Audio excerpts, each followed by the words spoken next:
Welcome student in our biology class of 11 Science and Home Science stream. Myself Mrs. Anita Vijay Kulkarni from HPT Arts and RYK Science College Nasik. Today I will like to teach you lesson number 9. Topic name is Morphology of Flowering Plants. Subunits are insertion of floral whorls, floral parts and their structure. In that, calyx, corolla, perianth, etc. This is our lecture number 2.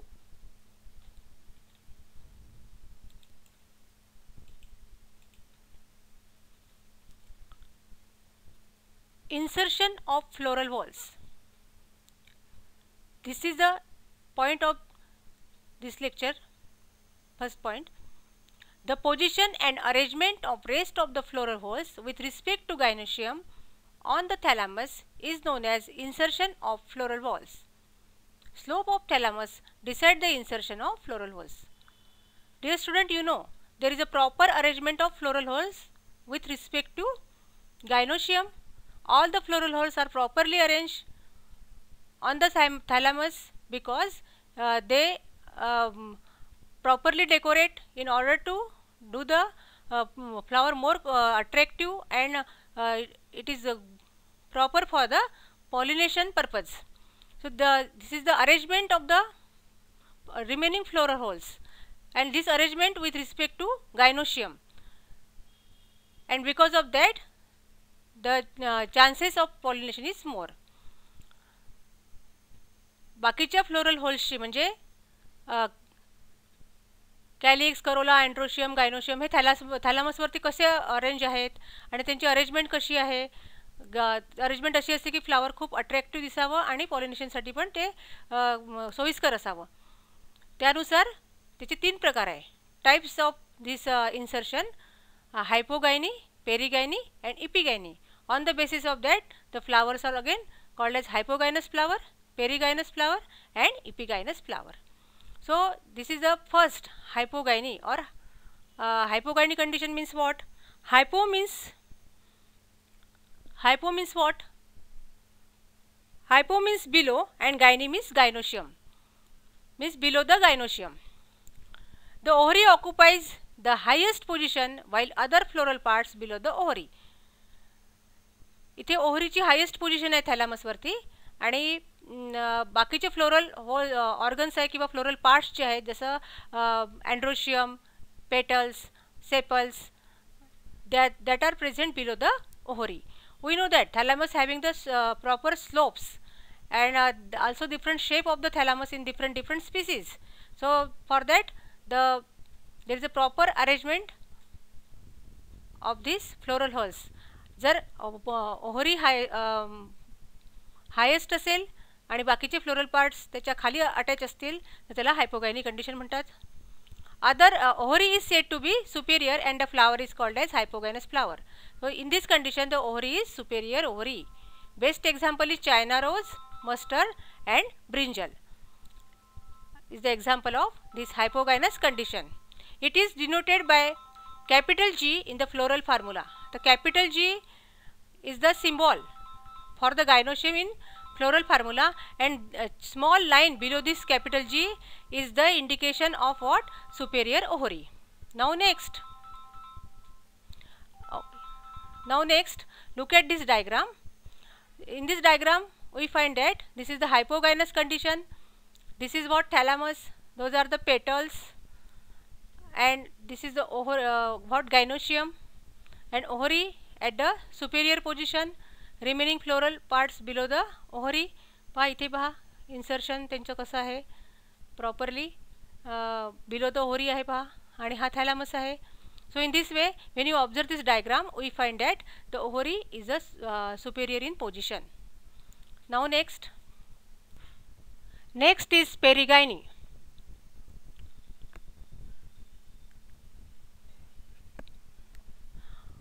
When cup-shaped or saucer-shaped thalamus is present in a flower, ovary and other floral parts occupies about the same position. Such ovary is said to be semi-superior or semi-inferior. All floral whorls are at the rim of thalamus. Students, already I told you what is thalamus. Thalamus is that part of flower on which all the floral holes are properly arranged. Thalamus also having the slopes in different species. Different types of thalamus are present. Here the type or the shape of the thalamus is cup like or saucer like, म्हणजे कपासारखा किंवा बशीसारखा याचा थॅलॅमसचा आकार असतो. आणि सगळे floral whorls calyx, corolla, androecium, gynoecium एकाच प्रतलामध्ये किंवा एकाच स्लोपमध्ये अरेंज असतात. So here all the floral whorls occupies about the same position, म्हणजे एकाच प्रतलामध्ये किंवा एकाच सेम पोझिशनमध्ये ते असतात. This is the identify character of perigynic condition, and the flower is called as perigynous flower, and remaining floral holes are present at the rim of the thalamus. थॅलॅमसच्या rim वरती बाकीचे floral holes properly arranged असतात. Flower is perigynous. For example, pea, rose, bean. Example लक्षात ठेवायचं. P रोज म्हणजे गुलाबाच्या फुलामध्ये असा cup shape thalamus असतो. तुम्ही जरा गुलाबाचं फुल ऑब्झर्व केलं तर पहा, इथे डायग्राममध्ये असा कप शेप थॅलॅमस असतो. This a cup shape thalamus. हा ग्रीन कलर बघा कप सारखा. This is a saucer shape, थोडासा बशीसारखा पसरट आहे. आणि इथे ही गायनोशियम प्रेझेंट आहे. हा गायनोशियम आहे. ही ओव्हरी, स्टाईल आणि stigma. This is a petal and it is a rim. हा रिम आहे थॅलॅमसचा. The rim of the thalamus remaining floral whorls are present. Same condition is also here. This is androecium, this is a gynoecium, and those are the petals. They are present at the rim of the thalamus. This is a thalamus which is saucer shape. This is a cup shape. This condition is called perigyny, and here it is denoted capital G, and this bar is at the in between the G. This is a symbol for gynoecium. In floral formula, already I told you what is the floral formula, which is a brief description of the flower. Floral formula is gives idea of the floral structure in very proper symbols. G for the gynoecium in the floral formula, and in taxonomy, androecium, gynoecium, then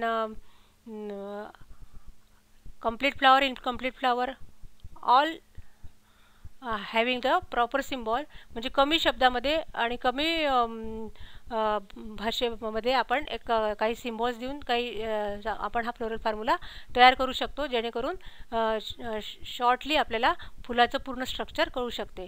तर पेरिगायनी फ्लावरमध्ये capital G आणि त्याला अशी आडवी रेष, याचा अर्थ आहे की flower having the semi superior and semi inferior type of ovary, and the condition is perigyny. Remember this.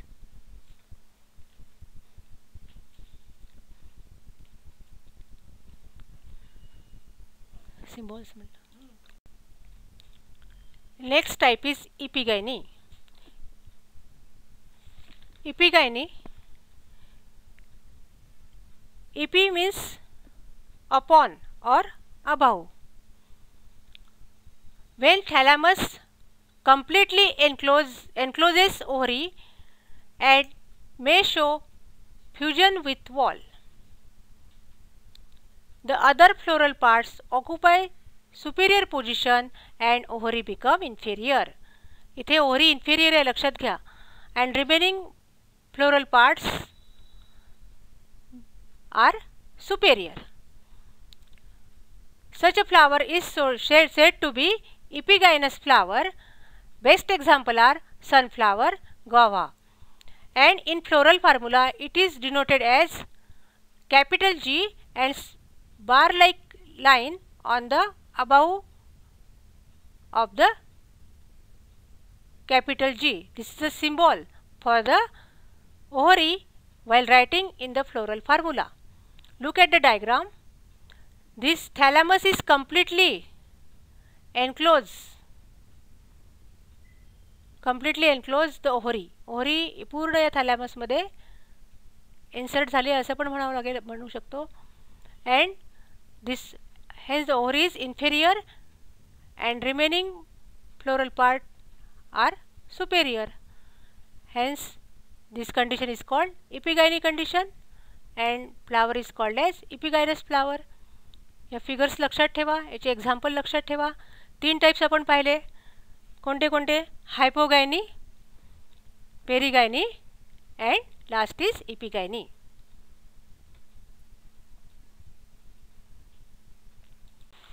Now next point is floral parts and their structure. What is flower? You already studied. विद्यार्थी मित्रांनो, फुलाचे आपल्या जीवनामध्ये अनन्यसाधारण महत्त्व आहे. पण जीवशास्त्रीय दृष्ट्या फूल म्हणजे काय त्याची डेफिनेशन आपण बघितली आहे. आता फुलाचे विविध पार्ट्स काय आहे याचा अभ्यास आपण करणार आहे.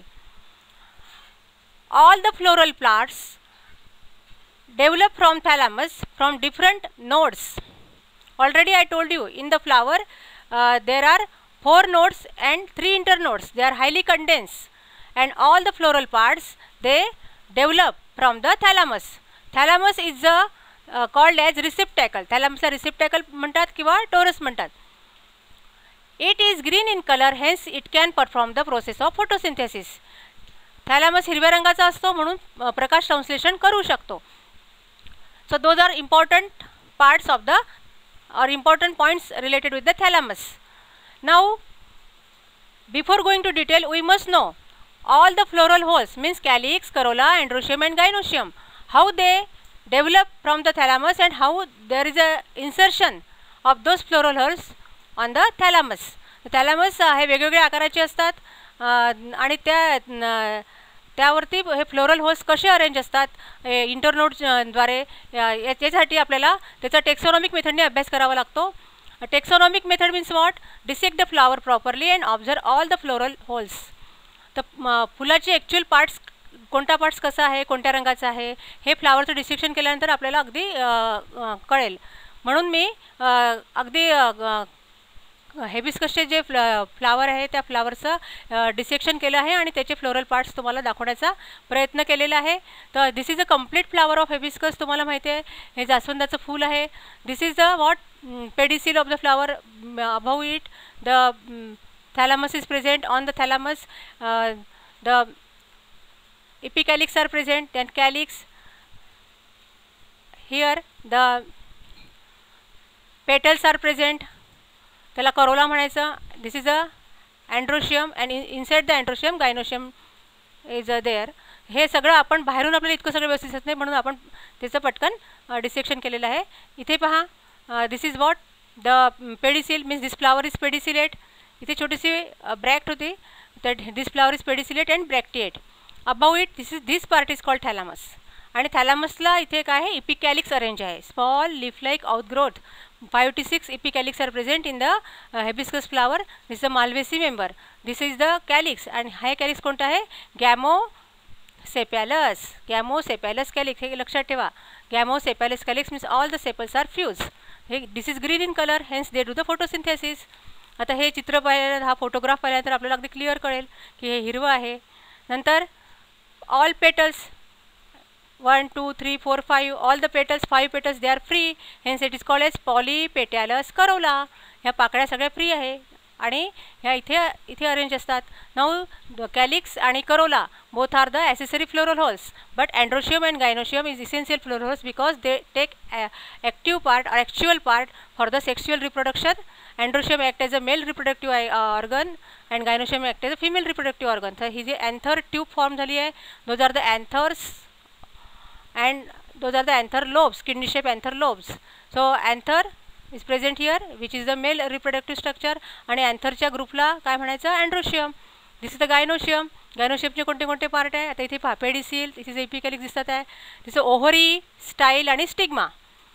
This is the part of gynoecium which is the female reproductive organ. आणि या गायनोशियमच्या आतमध्ये मग ओव्हिल्स आहे.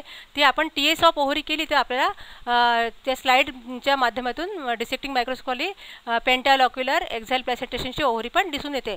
तर हे असे आपण फुलांचे पार्ट जर ॲक्च्युअल पाहिले, इथे मी आता फोटोग्राफ काढून तुम्हाला दाखवला आहे, तर आपल्याला पुढचं समजायला अतिशय सोपं जाईल, कारण इथून आपल्याला ते रंग पण त्याचे कळतात आहे. ठीक आहे, आता पुढचा भाग बघू आपण.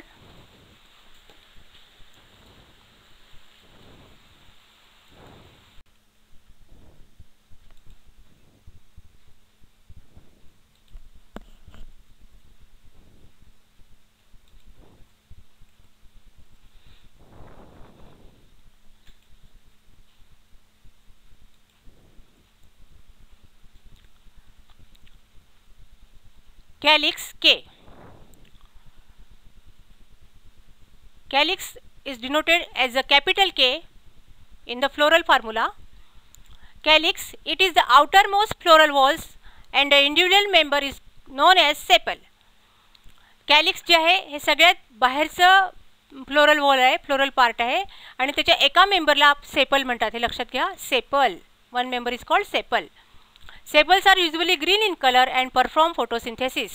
So here in typical flower the sepals are green color, hence they can able to do the photosynthesis. Gamosepalous, if all the sepals are united, the condition is called gamosepalous. Gamosepalous कशाला म्हणतात? When all the sepals, each and every member of the sepals, they join each other and this united condition of the sepal is called gamosepalous.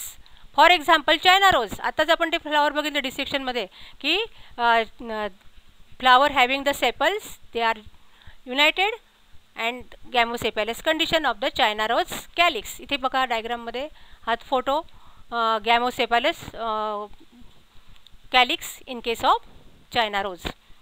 Now next is polysepalous. If all the sepals are free, the condition is called as polysepalous. For example, brassica. आता गॅमोसेपॅलसच्या अगदी विरुद्ध आहे पॉलीसेपॅलस. इथे सगळ्या United sepals असतात, इथे सगळ्या sepals कशा आहे, फ्री आहे. आणि फ्री कंडिशनला काय म्हणतात, पॉलीसेपॅलस कंडिशन. चं बेस्ट एक्झाम्पल आहे ब्रासिका, ज्याला आपण मोहरी म्हणतो. मोहरीच्या झाडाची जी छोटे छोटे पिवळे फुलं असतात पहा इथे पिक्चरमध्ये, त्या फुलाला ज्या सेपल्स असतात किंवा त्याचा कॅलिक्स हिरवा तर असतोच, पण त्या सगळे जे मेंबर्स आहेत म्हणजे सगळे सेपल्स आहेत ते सगळे फ्री आहेत, फ्री झालेले आहेत. बघा इथे. Now function of sepals. सेपल्सचे कोणते कोणते कार्य आहेत, काय फंक्शन्स आहेत? Already you know it protect the flower in bird condition. फुलाची कळी अवस्था असताना तिचं रक्षण करण्याचं काम, आतल्या सगळ्या फ्लोरल पार्टचं रक्षण करण्याचं काम कॅलिक्स करतो. So it protect the flower in bird condition. म्हणून आपल्याला कळी अशी हिरवी दिसते जी उमलल्यानंतर फूल होतं आणि ते रंगीबेरंगी फुलं आपल्याला बघायला मिळतात. पण आधी ही कळी जी आहे ही कॅलिक्स, हिरव्या रंगाच्या कॅलिक्समध्ये वेल प्रोटेक्टेड असते. Second, sometimes sepals become bright colour and attract the insect for pollination. For example Mussaenda. So here कधी कधी काय होतं की सेपल्स जे आहेत त्यांना कलरफुल व्हावं लागतं, bright colour. So this is a special modification of the sepal for the purpose of insect pollination. इन्सेक्टला अट्रॅक्ट करण्यासाठी म्हणजे फुलपाखरांना किंवा हनीबीला अट्रॅक्ट करून पॉलिनेशनसाठी त्या ब्राईट कलरच्या होतात. सो अशा ब्राईट कलरच्या सेपल्स जे आहेत त्यामुळे पॉलिनेशन होऊ शकतं. Example Mussaenda. No pappus or hairy modification. This is again special modification of the sepal. त्या पॅपस म्हणजे केसांसारख्या हलक्या होतात आणि त्यामुळे फ्रूट डिस्पर्सरला ते मदत करतात. म्हणजे फक्त प्रोटेक्शनचं फंक्शन नाही तर असे वेगळ्या प्रकारचे फंक्शन पण सेपल्स करतात, जसं पॉलिनेशन आहे किंवा डिस्पर्सल ऑफ फ्रूट्स जे आहेत. तर ही इथे पहा ट्रायडेक्स इज द बेस्ट एक्झाम्पल. जे आहे ट्रायडेक्सचे फ्लावर्स आहेत ज्यांचा मी फोटो काढला आहे, माझ्या बागेमध्ये होते, बागेमध्ये आमचे आलेले आहेत. तर हे ट्रायडेक्स फ्लावर आहे आणि ही पहा पॅपस त्याचं काय आहे, सेपल्स आहेत आणि त्या इथे पहा हवेसोबत उडतात आहे आणि फ्रूट्स डिस्पर्स करतात आहे. Dispersal of fruit is a very much essential for. And next is corolla. Corolla capital C. Capital C is a symbol for corolla. करोलामुळे फुलांचा रंग ठरवण्यात येतो. जसं पिवळ्या रंगाचं फूल आहे, लाल रंगाचं फूल आहे, पांढऱ्या रंगाचं आहे. So it's the identity of flower आणि फार सुंदर दिसतो करोलामुळे फूल. Corolla is the second floral whorl from outside and variously colour. Already I told you variously colour, खूप सुंदर सुंदर रंग असतात या करोलाचे. This is a second whorl, second part आहे हा, but accessory part. Second floral part outside. पहिला कोणता होता, कॅलिक्स. दुसरा कोणता होता, करोला. लक्षात घ्यायचं. The individual member is called as petal. तर एका मेंबरला काय म्हणायचं? पेटल, ज्याला आपण मराठीत पाकळी म्हणतो. Petals may be sweet to taste, possess scent, odor, aroma and fragrance etc.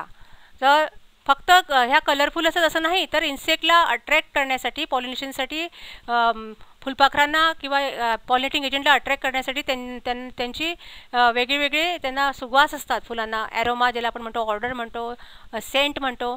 खूप सुवासावरनं पण आपण ते फूल अगदी ओळखू शकतो की हे फूल इथे आहे. जसं मोगऱ्याचं फूल आपल्या आजूबाजूला असेल की आपण त्याच्या सेंटवरनं ओळखू शकतो की मोगऱ्याचं फूल इथे कुठे आहे. सो आणि त्याला टेस्ट पण असते, फुलांच्या पाकळ्यांना छान टेस्ट असते. So in this way they having the special attractive character that is called taste, scent, odor, aroma and fragrance. The condition in which the petals are free is said to be polypetalous. Already we studied. When all the petals are free, that is called polypetalous condition. The petal म्हणायचं, polypetalous. For example, rose. Look at the figure. रोजचा photograph मी काढलेला आहे.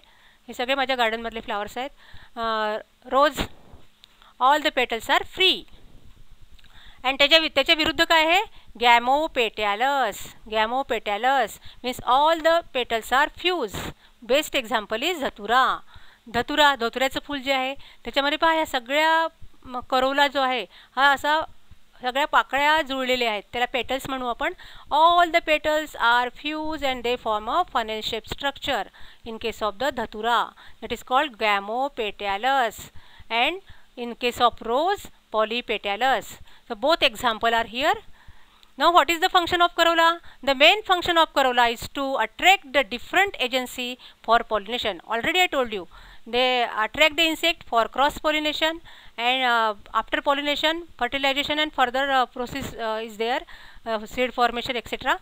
So that are very essential in the sexual reproduction. Hence the pollination method. For the pollination, the corolla play very important role. It make the flower attractive and gives special type of scent to the flower. Okay, now next,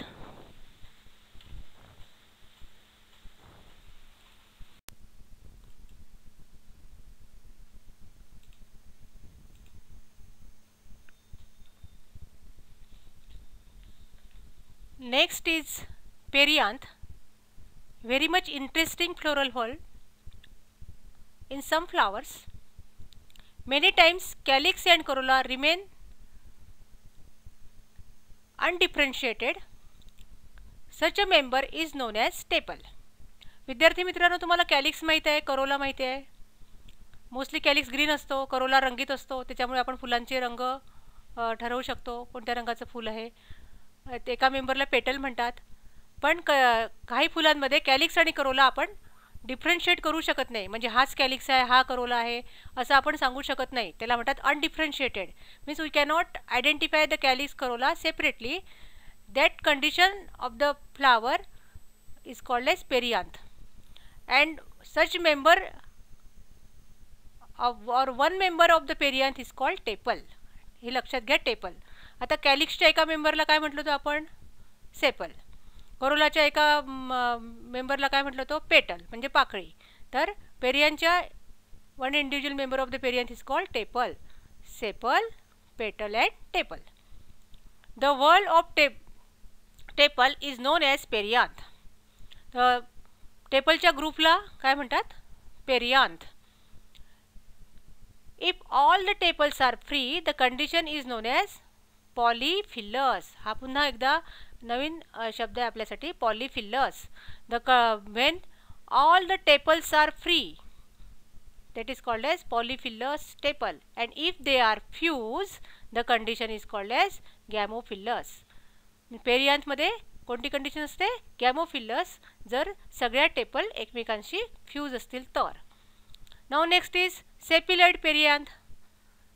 Sepaloid perianth shows green tepal can perform the photosynthesis. So sepal you know very well, one member of calyx and calyx are green in color. आता जर sepal हिरव्या असतील आणि photosynthesis करत असतील तर त्याला म्हणायचं sepaloid perianth. And sepaloid perianth do the photosynthesis. while petalloid perianth brightly colored tepals helps in pollination. आता काही वेळा काय होतं की टेपल्स जे आहे त्या ब्राईटली कलर्ड असतात, कलरफुल असतात, सुंदर दिसायला असतात, अट्रॅक्टिव्ह असतात, त्यामुळे त्या पॉलिनेशन करू शकतात, पॉलिनेटिंग एजंटला अट्रॅक्ट करू शकतात. त्यांना काय म्हणतात? brightly colored petalloid tepals.